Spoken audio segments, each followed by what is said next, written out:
Pull-offs are a great technique to add some spice to your playing and a little bit of extra power. So what they really are closer to are pulled down. So what you're going to do, the sound of a pull-off is like this.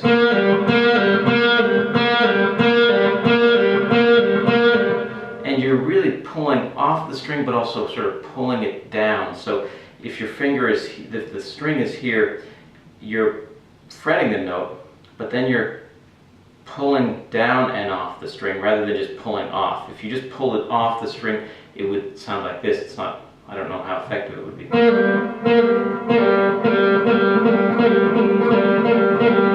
It's a certain type of sound. That's not really a very common technique, but the pull-offs are very common in rock music. So what you're going to do is pull off and down, kind of gently tugging on the string. And what you want to do is, since you're pulling down on the strings, you're going to need to mute any adjacent strings, both above and below. And what I usually do is I mute the thinner strings with my right hand. I somehow put my fingers over those strings, or I'll try to put part of my hand to mute it, because otherwise you're going to get some extra sounds there that you probably don't want, like this. It doesn't sound so bad now, but if I play something like, I don't know, this, like that, you can hear you've got some unwanted sounds there. So what you want to do for the thinner strings is to mute with the fingers you're not holding your pick with.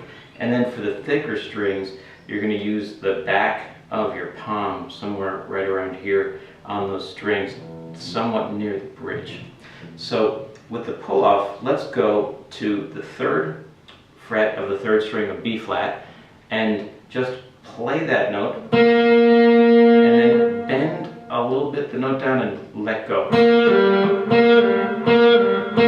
It's a very subtle bend, just about half a millimeter. It sounds and looks like that. I'm pulling my other fingers back so you can see, but the more natural technique would be like this.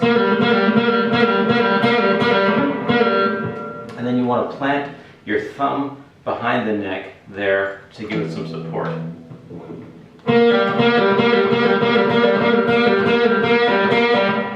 Then you can go to a thicker string. Let's go to the note F, the 3rd fret, 1, 2, 3 of the 4th string.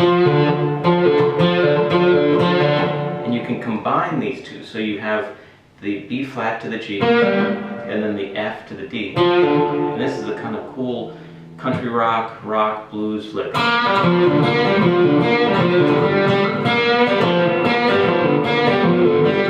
All I'm doing is pulling off from the B flat to the G, and then pulling off from the F to the D, and then playing the G again.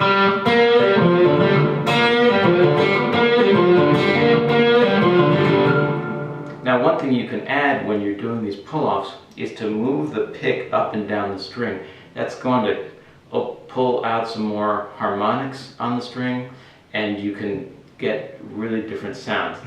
It gives a little bit more of a funky sound.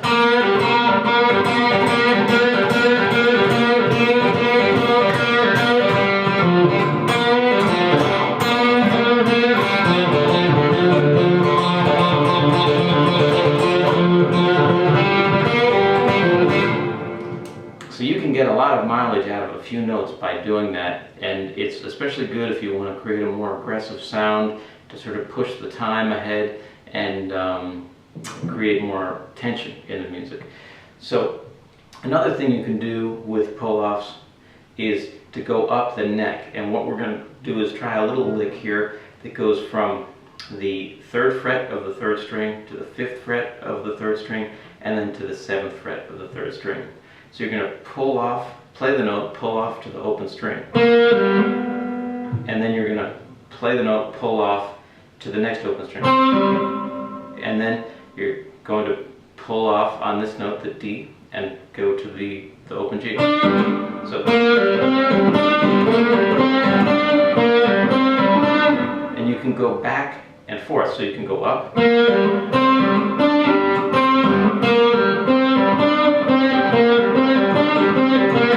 And you can try the same figure on the thicker string, on the D string, going from the 3rd fret to the 5th fret to the 7th.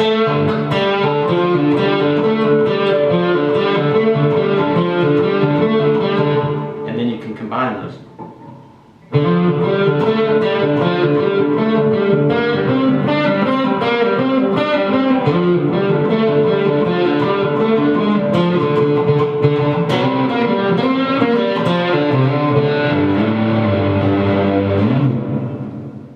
Another great guitar technique that's often paired with pull-offs are hammer-ons, and they sound a little like this.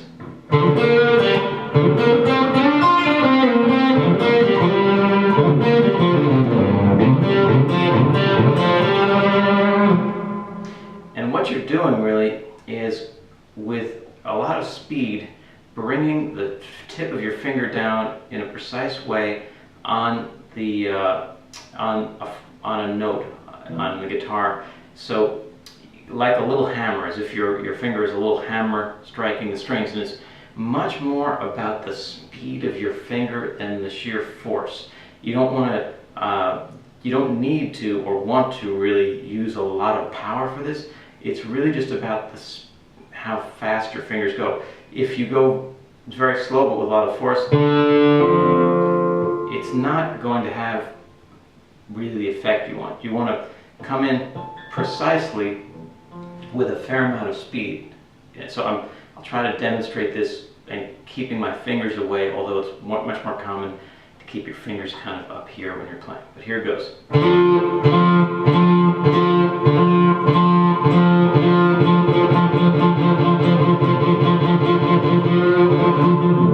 Like that. That's the idea.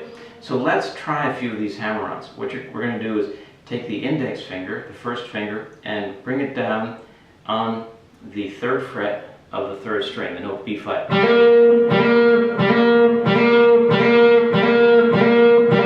that.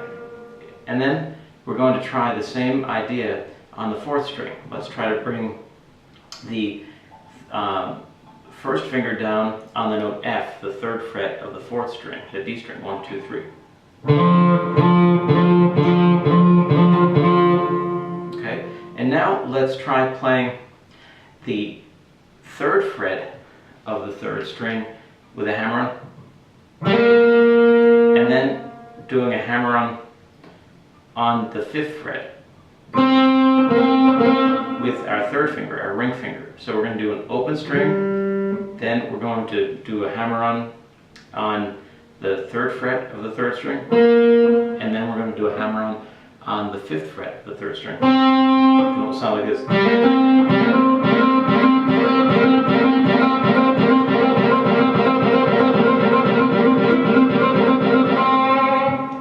That's a really popular technique in rock music. So try that a little bit once the video is over. Now we can also look at the same idea on the 4th string, and it has a slightly different sound, somewhat similar, somewhat different.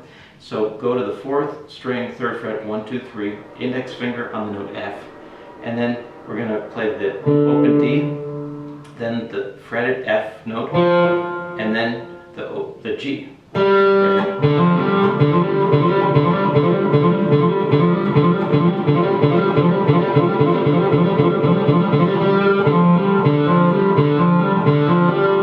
That's the idea. And in terms of muting, it's important to mute these notes when you're playing. So what I try to do is, with the fleshy part of my fingers, I try to touch the adjacent strings so that those don't sound out. Because sometimes, especially at high volumes, if you're playing with a drummer or at a performance or a rehearsal, that you can get a lot of unwanted noise from your guitar by inadvertently hitting the wrong strings. So it's important to work into your practicing that you actually dampen the strings or mute them with different parts of your fingers that aren't, or hands that aren't being used. So in this case, what I'm doing is bringing my index finger down across the 3rd string. When I'm playing the 4th string, I'm with the fleshy part, the fingerprint part of my finger, I'm muting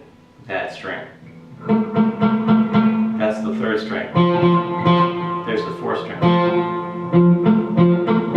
So that's going to reduce the sound a lot. Because if I don't do that, there's always a chance that you might hit that other string. It doesn't sound terrible now, but if I'm in a different key, you might want to get some inadvertent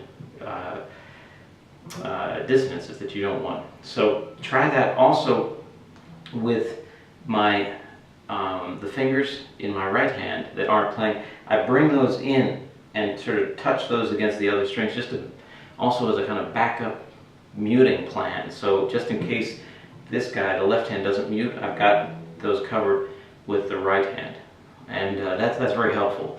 The last thing in terms of muting with these sections is you also want to mute the lower strings with the flat part of your palm across here, across near the bridge, because sometimes you'll inadvertently hit these lower strings as well. So